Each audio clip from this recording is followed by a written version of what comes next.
Pray for love and unity, and that the church would find new zeal and commitment to the mission and purpose of our Lord and Savior, Jesus Christ. You're a liar! You're a liar! Before I formed you in the womb, I knew you. Before you were born, I set you apart. Well, it's that time again, ladies and gentlemen, for the Political Pulpit. Today, it's an emergency broadcast because we're getting in news that so much is happening, and it's like breaking news because stuff is going on across the world. Something big is happening. I don't know if you guys know this, or if you heard, U.S. families from embassies and military members are being evacuated from the Middle East. What is going on? Well, we're here worried about the riots and immigration and illegal and legal immigration. We got people worried about what's going on in the East. What's happening? What's going on in the East? What's going on in Israel and Iran? Something's up. Something is not right. So let's get into that right away. But first, I want you all to subscribe, share, and like this program, and make sure that your friends know about it, because it's extremely important that we get the word out as soon as possible. All right, so if you're on YouTube, hit that subscription button and that notification bell. And you can find us on osn.tv. Use promo code Josh to subscribe to that. You also have other content, prophecy in the news. You got Vince Stegall, Dave Robbins, and Doug Norvell, and John Little, and some more prophetic voices that are out there that you need to hear from. And we're about to get into some of that stuff because some of these news reports coming in, I'm going to flash right through them as soon as we can, are so important because I think we're seeing something that like we've never seen before. Could it be that Israel's going to strike Iran? That's going to light up the world in not a very good way. And we just talked about this yesterday on the program with Vince Stegall and Doug Norvell about what's happening around the world. Before we do that, though, let's jump into some of the news that circulated earlier today that was in regards to the riots. Now, Caroline Leavitt, she absolutely destroyed fake news today, and I love it. If you guys could show that post from Caroline, it says the riots in Los Angeles were aimed not just at law enforcement, but at American culture and society itself. Rioters burned American flags, chanted death to ICE, spray-painted anti-American slogans on buildings, but President Trump will never allow mob rule to prevail in America. The most basic duty of government is to preserve law and order, and the Trump administration embraces that sacred responsibility. Radical Democrats like Governor Gavin Newsom and Mayor Karen Bass shamefully failed to meet their sworn obligation to their citizens. They didn't have the courage to do the right thing and protect law-abiding Californians from rioters. That's why President Trump deployed the National Guard and mobilized Marines to end the chaos and restore law and order. Let's go ahead and play that video full screen when you all are ready. Let's take a look. And Border Patrol agents, as well as Los Angeles police officers. These criminals injured police, threw rocks at police cars and officers, burned vehicles, shut down freeways, and lobbed Molotov cocktails, all because the Trump administration was removing violent criminal illegal aliens from the city. These attacks were aimed not just at law enforcement, but at American culture and society itself. Rioters burned American flags, chanted death to ICE, and spray-painted anti-American slogans on buildings. But President Trump will never allow mob rule to prevail in America. The most basic duty of government is to preserve law and order, and this administration embraces that sacred responsibility. Democrats like Governor Gavin Newsom and Mayor Karen Bass shamefully failed to meet their sworn obligations to their citizens. They didn't have the courage to do the right thing and protect law-abiding Californians from rioters. So she goes on to say in that statement, all of the things that went wrong first, And of course, if you listen to local leadership in LA, they said it was peaceful. But we all saw the videos coming in through Twitter. What these people don't realize is they're so enthralled by local media and the stuff that they're used to. They're used to all of the lies that come in from media, the lies that continue to flood in from different places like NBC, CNBC, ABC, CNN, all the places, and they sent out these messages like it's all peaceful, it's mostly peaceful, and there's nothing to worry about. We know absolutely not true. Not true at all. So let's go on to hear from Karen Bass, who I think she does not belong. Let's take a look at that post. It says, Mayor of LA suggests things won't be peaceful in Los Angeles until the Trump administration stops enforcing immigration law and removing violent criminal illegals from the streets. Why are these radical left lunatics so obsessed with defending criminals who have no right to be here? We'll just play it right here as is. Everything was peaceful in the city of Los Angeles and in all of the representatives behind me in their cities as well. Things began to be difficult on Friday when raids took place, and it's important that I begin there because that is the cause of the problems that have happened in the city of Los Angeles and other cities. This was provoked by the White House. The reason why, we don't know. A week ago, everything continue to blame the administration, of course, for their fault in not able to manage and run a city. So there's another fire, by the way, breaking out in LA or in California and taking about 4,000 acres. We don't have that post, but we'll see how they manage that this time. Are they going to need more help from the federal government? Actually, now they're saying that there's not enough. Well, guess what? They'll probably send more to bail you out, and people aren't going to buy into it. I think you're going to see the problem at the polls. There is a small percentage of people that are out there causing ruckus in the streets that are making a big deal, and they probably can't even vote. Americans are tired of it, and you're going to see in the midterms, it's going to sweep towards the right, because they're tired of this type of government and they see the issues loud and clear. You can no longer just send messages through the mainstream media and expect us to believe it. Let's take a look at this next post. Maxine Waters complains that the President Trump is going to get the numbers that he promised to get to the people to get people deported. Yes, POTUS did promise to arrest and deport criminal illegal immigrants, killers, rapists, gangbangers, etc. And that's exactly what he's doing. Let's take a look. I'll go full screen. He has a responsibility in all of this. He started this. There should be no violence. He should not continue to support violence. They should not be edged on and, provoked in any way. And that's what the President of the United States is doing, to exert his power and to show that he's in charge and to show that he's going to get the numbers that he promised to get people deported. And so you know him. Everybody knows him. He has a responsibility. Yeah, everybody knows President Donald Trump. Promises made, promises kept, and that's what we're going to see. Here's another video from Caroline Levitt, who talks more about what happened throughout the weekend. Take a look. Everything sort of we've seen so far with the president's response to the LA protests. There is criticism that seems to suggest that the president responded the way he did because it was a deliberate, calculated attempt to sort of shift focus away from his feud with Musk. How would you respond to that? The president responded to the LA riots, condemning the violence from Musk. That's an incredibly disingenuous attack. The president saw images of Border Patrol and ICE agents being hailed with rocks and Molotov cocktails. He saw vehicles being burned to the ground with illegal aliens flying foreign flags, and that's what prompted the president to have this response that has clearly worked, because last night in Los Angeles, you didn't see many of those images. And I would add the governor and the mayor need to actually do more. I know Gavin Newsom had a big address to the nation last night. I guess he thought that's what it was for maybe his future political ambitions. But he spoke a lot of words. We haven't seen action. California has been a mess for years because of the incompetence of Gavin Newsom. So the president was responding to that only. The president responding to the violence. They're trying to say that he incited violence, of course, like always. Here's another silly question from the media. Take a look. So if there were peaceful protests on Saturday for the military parade, President Trump would allow that?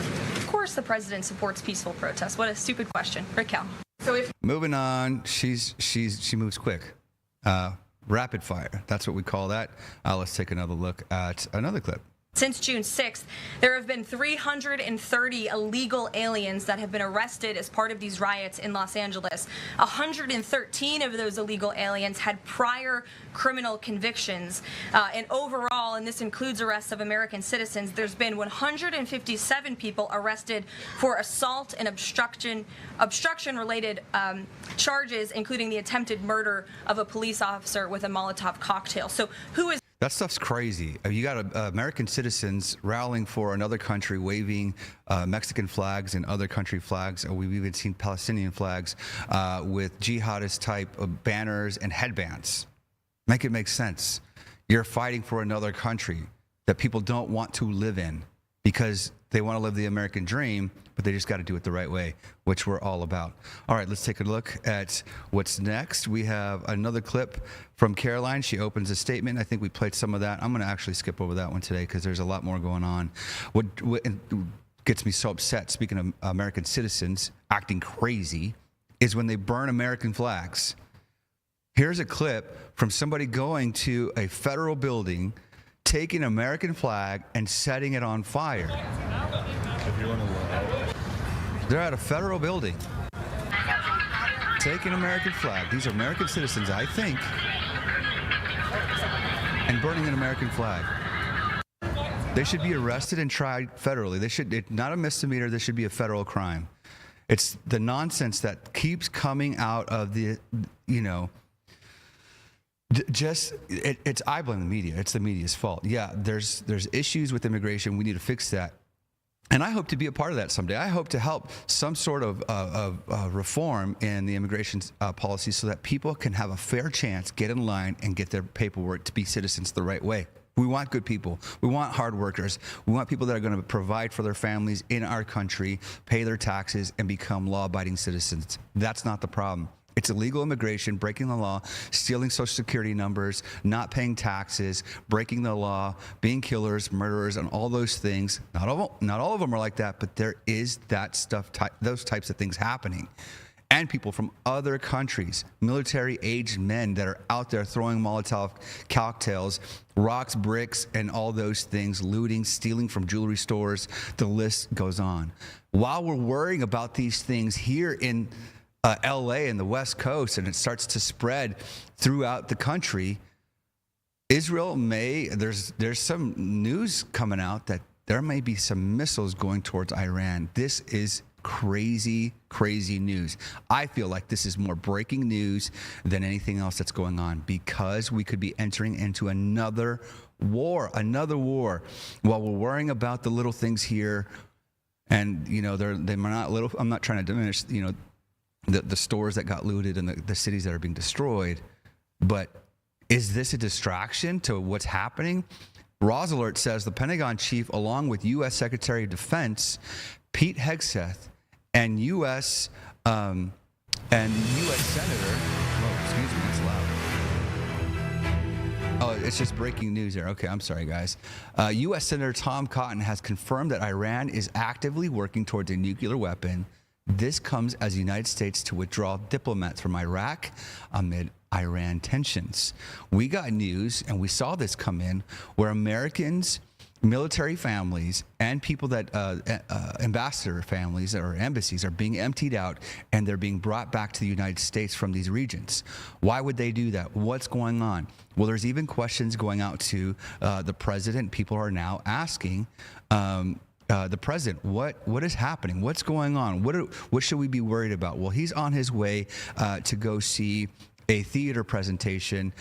Reporters are starting to ask him about this, and I have the first clip. Take a look.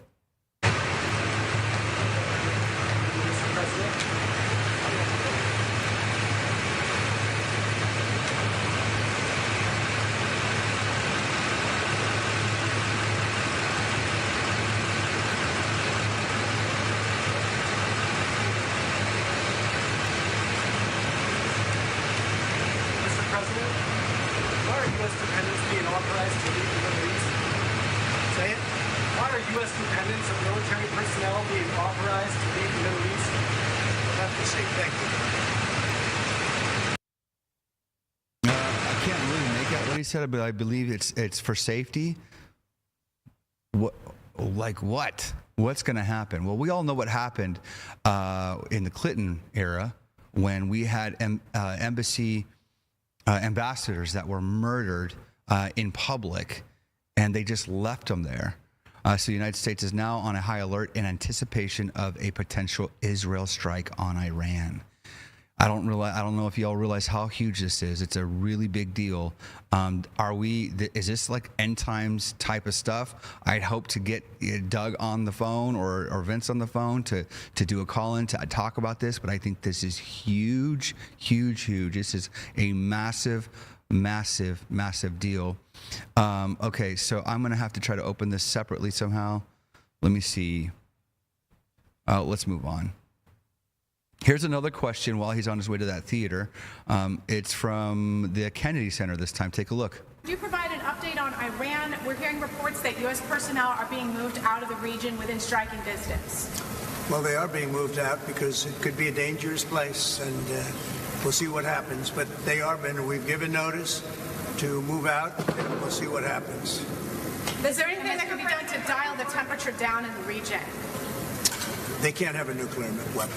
Very simple.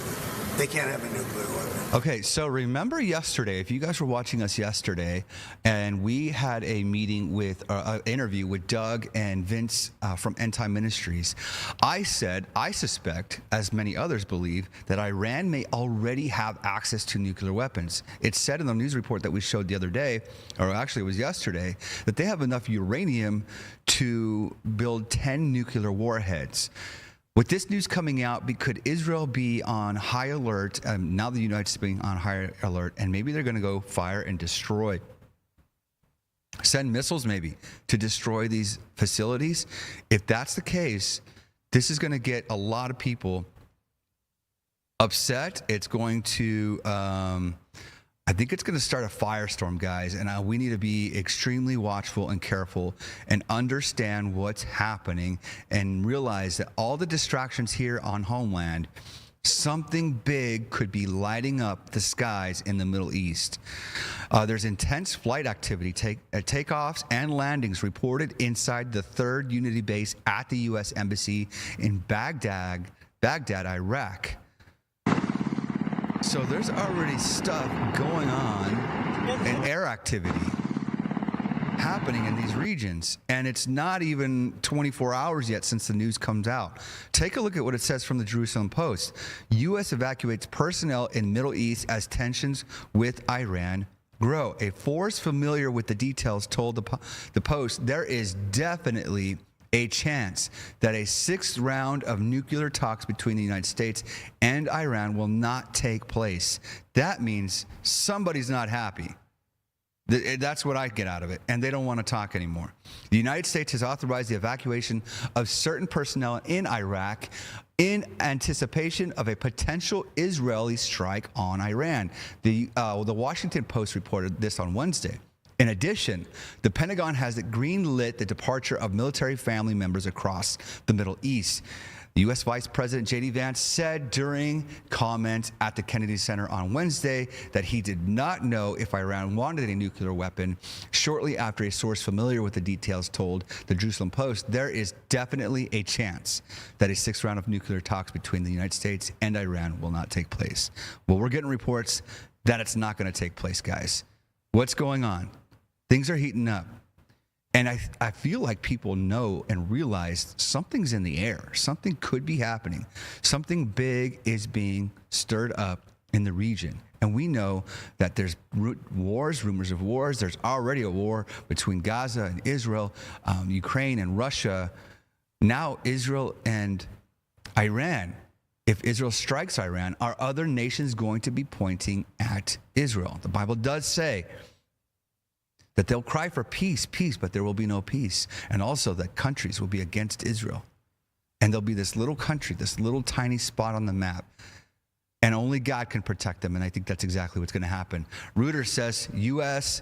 to pull some personnel from the Middle East amid rising tensions with Iran. It goes on to say this, that Washington / Baghdad in June 11th, U.S. President Donald Trump on Wednesday said U.S. personnel were being moved out of the Middle East because it could be a dangerous place that the United States would not allow Iran to have. It's adding that the United States would not allow to have a nuclear weapon. I suspect that they think they're really close, and that's why this stuff is starting to happen. I feel like it's right there. It's literally right there. Reuters reported earlier on Wednesday that the U.S. is preparing a partial evacuation of its Iraqi embassy and will allow military dependents to leave. Let's see, it says to leave locations around the Middle East due to heightened security risk in the region, according to the U.S. and Iraqi sources. The 4 U.S. and 2 Iraqi sources did not say what security risk that prompted the decision. Reports of the potential evacuation pushed up oil prices by more than 4%. Oh, great.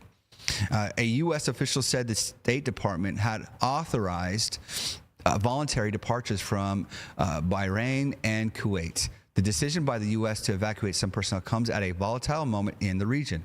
Trump's efforts to reach a nuclear deal with Iran appear to be deadlocked, and U.S. intelligence indicates that Israel has been making preparations for a strike against Iran's nuclear facilities. I didn't read this, but I suspected it, and that's what we've been talking about. They're going to go after these facilities because they must know that they're already happening. They must have tons of uranium. They must have tons of it. And they are being moved out because it could be a dangerous place. And we'll see what happens, says Trump. The reporters were given notice to move out. Israel's not going to do anything like this unless the U.S. knows about it and that President Trump knows about it. Things are getting crazy, guys, and we got to pray. And here's why. I feel that this is times like the end times. I think this is all part of what God is doing in the end times, and I just think that we're there. I think we're part of it. We're part of this. See, in Ezekiel 38 through 39, the war of Gog and Magog. I want to remind you guys of this story. Remember, it's Persia, Ethiopia, Libya with them, all of them will with shield and helmet. Persia is the modern day Iran. Ezekiel foretells that Persia will be part of a coalition that invades Israel in the latter days. If Iran provokes or retaliates against Israel, it could be the beginning of this prophetic war. This could be what's happening in Ezekiel that says, "And thou shalt come up against my people of Israel, it shall be in the latter days." So are they going to provoke something that's going to lead to an invasion? Jerusalem becomes a cup of trembling. In Zechariah, behold, I will make Jerusalem a cup of trembling unto all the people around about, and in that day will I make Jerusalem a burdensome stone for all people.